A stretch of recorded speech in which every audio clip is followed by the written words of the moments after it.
from Bhagavad Gita as it is, chapter 10, text 12, 13, and chapter 11, text number 8. It is to do with the subject. We will be focusing on the subject, which is Krishna's supremacy is confirmed by authorities. That is from these verses which I have mentioned, that is Bhagavad Gita 10, 12, 13, and 11, 8. So I'll start reciting the slokas and translation. Bhagavad Gita, chapter 10, text 12 and 13. Arjuna Uvacha Param Brahma Param Dhama Pavitram Paramam Bhavan Purusham Shashvatam Divyam Adidevam Ajam Vibhum Ahustvam Rishaya Sarve Devarshis Nardas Tata Asito Devalo Vyasaha Swayam Chaiva Bravishime. Translation Srila Prabhupada. Arjuna said, you are the Supreme Personality of Godhead, the ultimate abode, the purest, the absolute truth. You are the eternal, transcendental, original person, the unborn, the greatest. All the greatest sages such as Narada, Asita, Devala, and Vyasa confirm this truth about you. And now you yourself are declaring it to me. Chapter 11, text number 8. Natumam sakshye drashtum anenaiva svachakshusha divyam dadami te chakshuhu pashyame yogam aishwaram. But translation Srila Prabhupada ki jai. But you cannot see me with your present eyes. Therefore, I give you divine eyes. Behold my mystic opulence. Om Gyanti Mirandasya Jnananjana Shalakaya Takshat Miltamina Tasmai Shri Gurave Namaha. Jai Shri Krishna Chaitanya Prabhu Nityananda Shri Advaita Gadadhara Shivasadi Gaura Bhakta Vrinda. Hare Krishna, Krishna Krishna, Hare Hare, Hare Rama, Rama Rama, Hare Hare. So here we see here how in this particular 10th chapter titled The Opulence of the Absolute, before the Lord reveals his opulences, he reveals his glories to Arjuna, and after hearing the Lord's glories, Arjuna is glorifying the Lord with wonderful prayer. We'll go through this. The first verse is Param Brahma Param Dhamma Pavitram Paramam Bhava. It means each of these words have a lot of meaning onto that. We will go into that one by one. So the first one is glorifying the Lord with his wonderful qualities. First he says Param Brahma, or the meaning of the Param Brahma is Supreme Brahman. Brahman, actually the living entities are called, or the soul within our body is called Brahman. There are many meanings for Brahman, but in this particular verse, it refers to the soul within. That's why it's called Brahman. And the Supreme Lord is called Parabrahman because he's the Supreme Soul. So he's declaring that the Lord is the Supreme Soul. One of the features of the Lord is also Super Soul, who is situated in everyone's heart as Paramatma. Second, his important point is that we are all finite. We are many minute parts and particles, whereas the Supreme Lord is infinite. Our soul, the soul which is there within our body, is pervading only within our material body. That means we are conscious of only our material body. But the Lord is all pervading by the super feature, by the super soul feature, and he is conscious of he is aware of everything pertaining to all the material bodies throughout the universe. So he is aware of everything happening within the individual body also, in all species of life also. So these are few meanings for the Parabrahman. The Lord also Krishna also tells Arjuna in chapter 9, text 4 of Bhagavad Gita, he says that by me, in my unmanifested form, this entire universe is pervaded. All beings are in me, but I'm not in them. That means the Lord is clearly declaring that he is all the living entities, like living beings, are all situated in the Lord only. At the same time, he says, I'm not within them.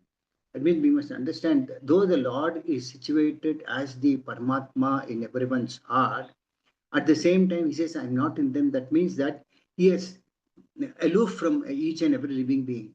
He has given us that independence or freedom to do what we want, So he is not bound by what we do.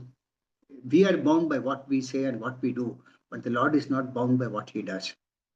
This is the meaning for that.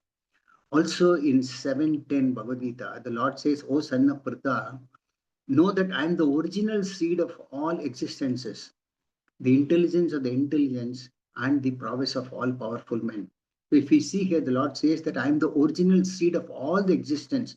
That means whatever we see in this material world, whether we as human beings or plants or animals or creepers, whatever it is, there are 84 lakh species of life. But the Lord is the original seed of all the existence. Whatever is there, the Lord is the seed of all these existences. He is the supreme father. Material nature is mother, and Lord is the father. So he is the original cause of all these causes, existences. Also, he says in Bhagavad Gita 18:46, by worship of the Lord, who is the source of all beings and who is all pervading, a man can attain perfection through performing his work. So here also there is a mention that all whatever is there, the Lord is the source of all the living beings that is there in this material world. But not only the material world, material as well as spiritual world, the Lord is the source of all the living entities. This is the meaning of Param Brahma.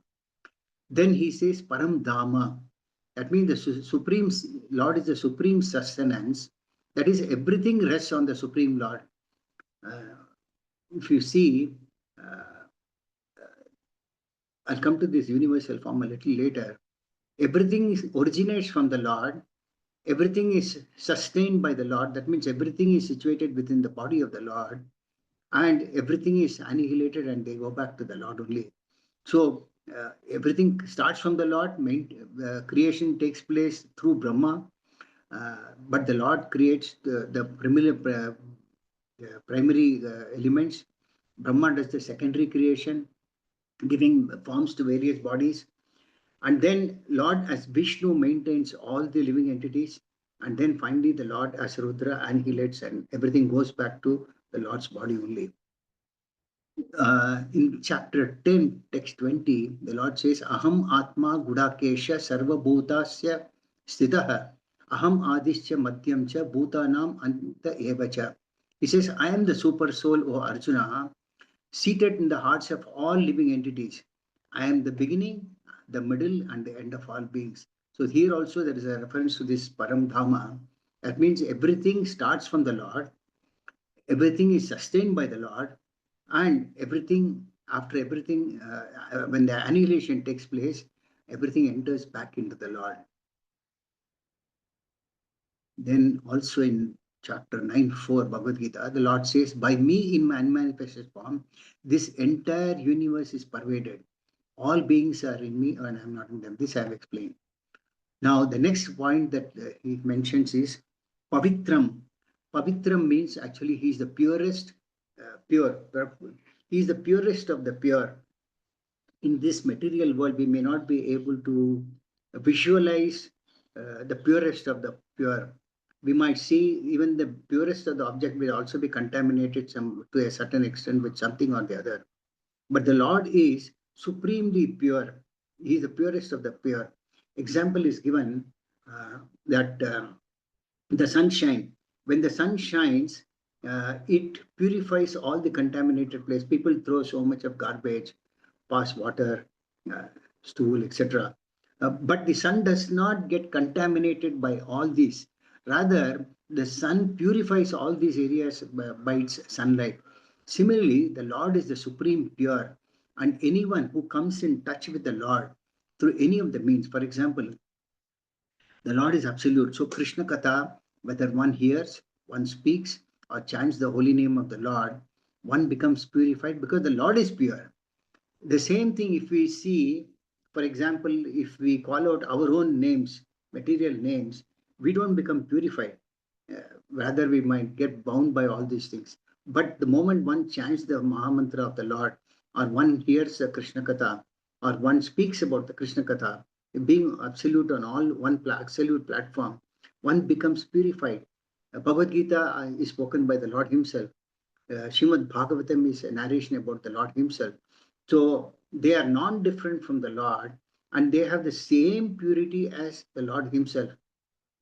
So that is why when we chant the Hare Krishna Mahamantra, we feel that there is some change taking place in our body.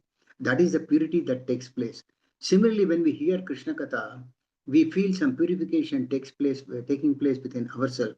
But that will not happen if you see a cinema, a material film. If you see, you might see it once or twice and then we get fed up.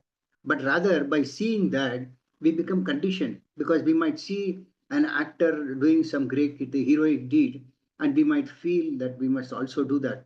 We might identify themselves but with that. But later on, over a period of time, we forget it. But the same thing in the case of Krishna, everything originates from him. So even if somebody is acting, that acting talent is also given by Krishna only.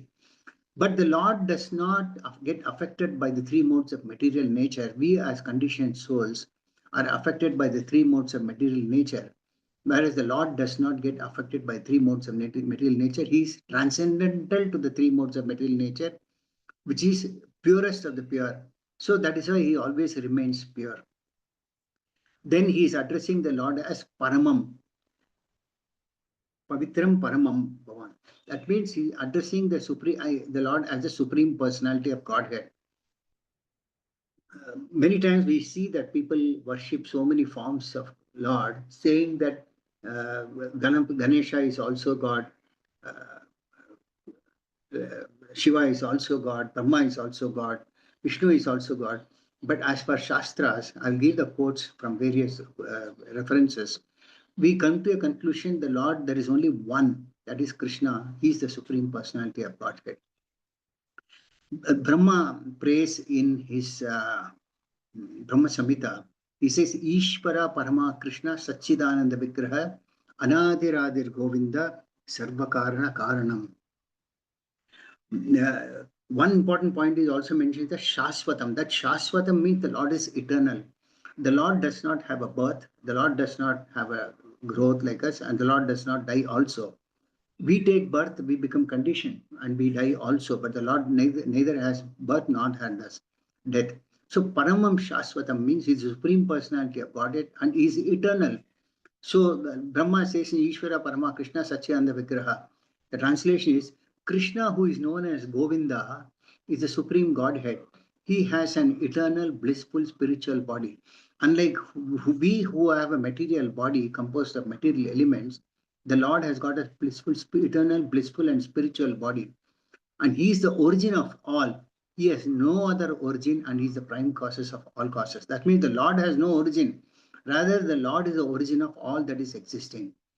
And he is the prime cause of all causes. Now, he also says that Divyam means transcendental. The Lord does not have a material body. He is a spirit, like we have a spirit soul.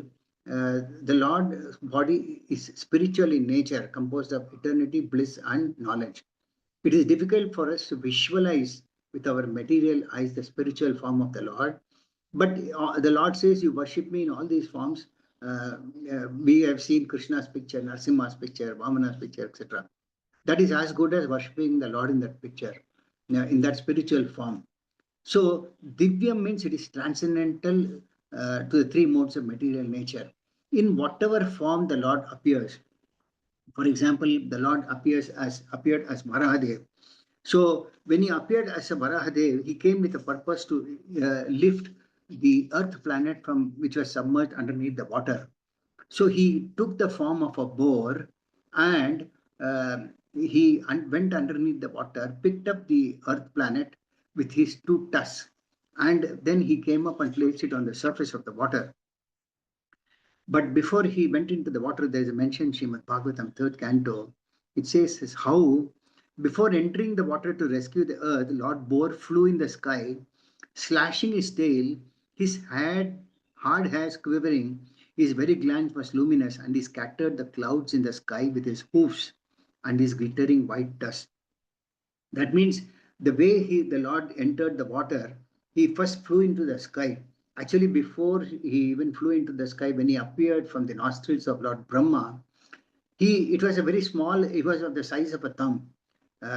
But when he came out, gradually he increased himself to such an extent that he could touch the sky.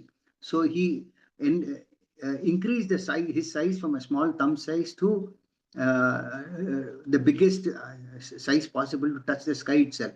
So the point is, so though he appeared, the Lord appeared in the form of a boar, still his body is transcendental and spiritual in nature. It is not material. So in whatever forms, now as we see here, he started slashing his tail. Now if you see boar, it's got a habit of slashing his tail. And also his hairs started quivering and his glance was luminous. So though he was in the form of a boar, his eyes were luminous. And then there is also a mention in this Srimad Bhagavatam itself that he went to the size of a big mountain, and he was as hard as the Himalayan mountain, as big as that also. Also, there's a mention that normally we use what you call dhruva grass, and whereas the Lord's body consisting of hairs, these hairs of the Lord Varaha's form, they are all actually the grass which we used in puja, called dhruva grass. So the point is that everything that is related to the Lord is transcendental. One might think that it's, for example, the Lord, when he appeared as a boar, he exhibited the characteristics of a boar. The boar normally swings its body and wags its tail.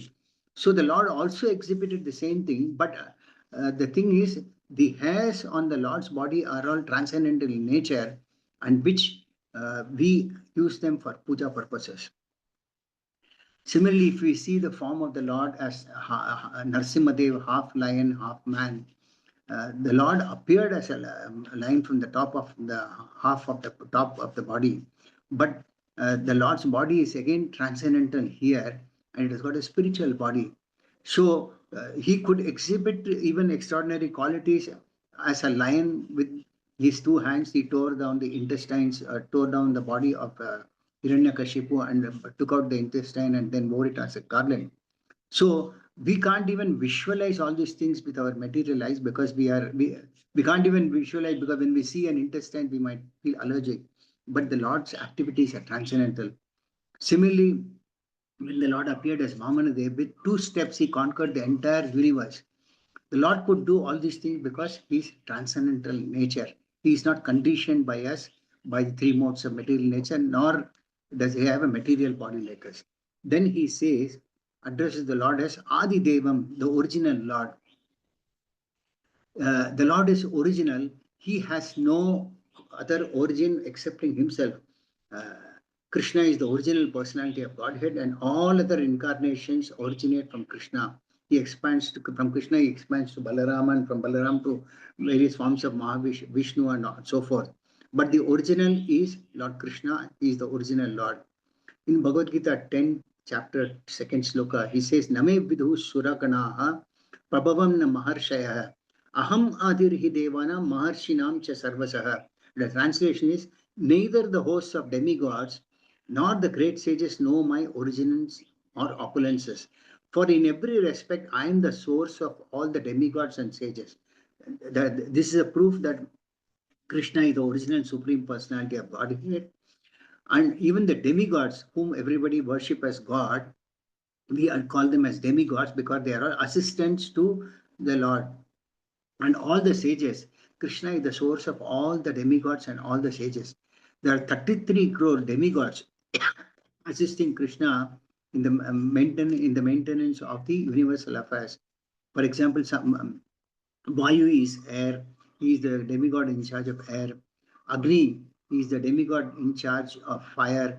Like that, there are some various demigods who are in charge of various parts of our body also.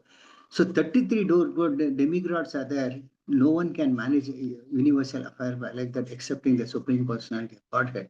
So Krishna is the source of all the demigods. He is also the source of all the sages. Then Arjuna is addressing Krishna as Ajam. Ajam means he is unborn, he is eternal, he has no birth and no death. Then he is addressing Krishna as Vibhum. Vibhum means he is the greatest. We are Anu, we are the smallest. And Krishna is Vibhu, that means he is the greatest. In the 10th chapter, in the 8th sloka, Krishna is telling Arjuna, Aham sarvasya pabhavo matta sarvam pravartate itivat matva bhajante mam buddha bhava samanvitaha. The translation is, I am the source of all the spiritual and material worlds. Everything emanates from me. The wise who perfectly know this engage in my devotion service and worship me with all their hearts. So here in this verse also the Lord is clearly declaring that He is the source of all the spiritual and material worlds. That means everything in the spiritual world as well as the material world, Krishna is the source of that. Then He says everything emanates from me, and the wise who perfectly know this engage in my devotional service and worship me with all their hearts. Now I've given so many references in terms of the supremacy of the Lord. Now, here it is clearly declared one who is intelligent will always engage in devotional service to the Lord and worship Him with full heart and love. When one undertakes the worship of the Supreme Lord, then one can realize that yes, we are too insignificant. When I said Anu, we are the smallest, whereas the Krishna is Vibhuhu. He can do anything. He can create thunder in no time. We see in the Govardhan pastime how uh, Indra tried to devastate the entire Govardhan hill, but the Lord could lift that hill. Why he could lift? Because he's a supreme personality of Godhead. Not even a demigod can do what Krishna could do. So these are all references to come to a conclusion that Krishna is the only God and he's the supreme personality of Godhead. And then in this verse itself, Arjuna is declaring that great sages like Narada, Devala, Asita have all confirmed this statement. That means all these great sages have also confirmed that Krishna is the only God and is the supreme personality of Godhead. In fact, Srila Prabhupada has been so kind and merciful to us to explain who is God, and so the very word that supreme personality of Godhead means there is only one God. There are not many gods. And then Arjuna also concludes, one is he concludes that Narada, Devala, Asita all have confirmed this. Then he says, you are declaring it to me. That means Krishna has in the various slokas have declared that he is the one Godhead. And Krishna has declared. And Arjuna also says that, Arjuna also declaring in this verse that Krishna is the supreme personality of Godhead. So by this verse, we can understand that Krishna is the supreme authority and he is the supreme Godhead. Then we go to text 8 in chapter 11, where the translation says, but you cannot see me with your present eyes. Therefore, I give you divine eyes. Behold my mystic opulence. So here there are some important points. Now, the Lord has many forms.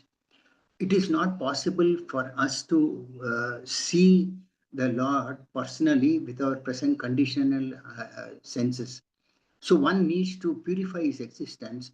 Now, in the case of Arjuna, the Lord revealed his universal form. Many times we say Vishwarupa or Virat Rupa. This Virat Rupa or universal form is an imaginary material form to understand that the Lord has got a form. Because normally a common man cannot visualize the spiritual form of the Lord. And people are so conditioned to see only a material object from material eyes. So the Lord revealed when Arjuna heard all these opulences, etc., about the Lord, he wanted Krishna to see that Virat Rupa. So the Lord revealed his material form, and because Arjuna had a desire to see that, and this material form is there for us to understand that everything, if you see if you have seen a picture of the universal form of the Lord, all the universes, all the living entities, all the demigods, everyone is situated within that form of the Lord. So it is for us to understand whatever verses I have explained, that everything is there within the Lord only. So Arjuna wanted to see this form, and for that it was not possible for him to see with his blunt eyes. So the Lord gave him a special vision, spiritual vision, to see this opulent form. But generally, devotees are not interested in seeing Krishna's opulent form. This opulent form, sometimes even in spiritual form like Narayana, people worship Narayana as a very opulent form. But devotees of the Lord forget that Krishna is the Supreme Personality of Godhead. For example, the cowherd boys, they were all playing with Krishna and performed many pastimes in Vrindavan and Govardhan, etc. So Srila Prabhupada gives a quote from Srimad Bhagavatam. He has mentioned a sloka where the translation says, here is the Supreme Person who is considered the impersonal Brahman by great sages. That means many sages, the Brahman also means the impersonal Brahman. The Lord has three stages of realization: Brahman, Paramatma, and Bhagavan. The first stage is the impersonal Brahman. Second stage is the Paramatma feature situated in the heart of super soul. And the absolute truth is the Supreme Personality of Godhead, Bhagavan. So here the translation says the Supreme Person who is considered impersonal Brahman by great sages. The Supreme Personality of Godhead by devotees. The same personality of Godhead is considered as impersonal Brahman by many sages. He is also considered the Supreme Personality of Godhead by devotees and a product of material nature by ordinary men. So ordinary men will look at Krishna as a normal personality like us, normal human being like this. Then the translation says, now these boys who have performed many pious activities in their past lives are playing with the Supreme Personality of Godhead. That means the cowherd boys, they all have performed many pious activities in many lifetimes, and they have got an opportunity to play with Krishna as his friend. They were in the Sakya Rasa. So they all got the opportunities to serve Krishna by performing many pious activities, many births. So the point is that it is not possible to see or be with Krishna with this blunt material eyes. So one needs spiritual eyes to see that. But because we are conditioned, we cannot see that. But in the case of Arjuna, the Lord wanted to reveal his universal form, so he gave him a special vision to visualize that form. But devotees are not interested either in the spiritual universal form of the Lord, which is only in this material universe. It is not a form in the spiritual world. Nor the devotees are interested in seeing the opulent form of the Lord as Narayana, etc. They like to see the Lord as a cowherd boy, and devotees don't worship him as Supreme Godhead. They worship him as a friend. Mother Yashoda worshipped Krishna, served Krishna as her mother. So devotees are always wanting to serve Krishna in higher rasas like Madhurya Rasa or Sakya Rasa, Dasya Rasa, and so forth. So devotees are not interested in this opulent form. So here it is, the text concludes by saying that the Lord gave the necessary power to see, for Arjuna to see the universal form, but Arjuna himself did not want to see that form because Arjuna was serving the Lord in Sakya Rasa as a servant. But he wanted to show this through this universal form that the Lord does have a form, and in the material world, one who cannot visualize a spiritual form can also understand that through the universal form that the Lord has a form. Because generally Mayavadis conclude that the Lord does not have a form.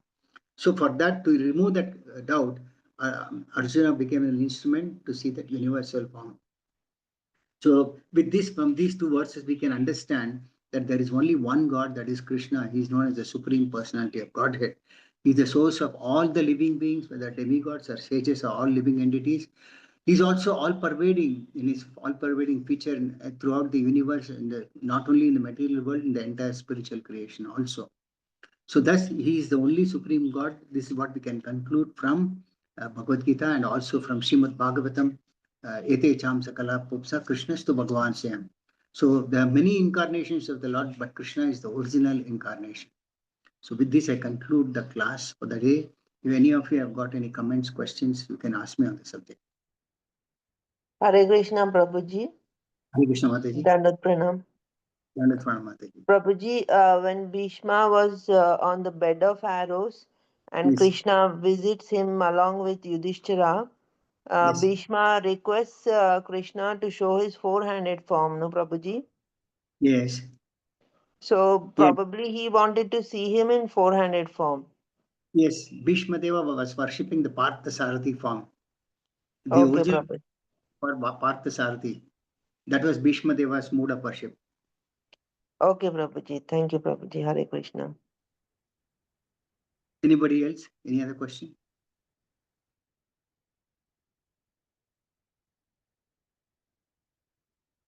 So, if no other questions, can I take the class as closed? Sri Hari Prabhu. Hare Krishna, Prabhu. Yes. Hare Thank you. Krishna. Thank you, Prabhuji. Thank you very much, Tirtha Chaitanya Prabhu. Dandavat pranams. Thank you very much. Thank you, devotees. Thank you for joining. And see you tomorrow. Hare Krishna.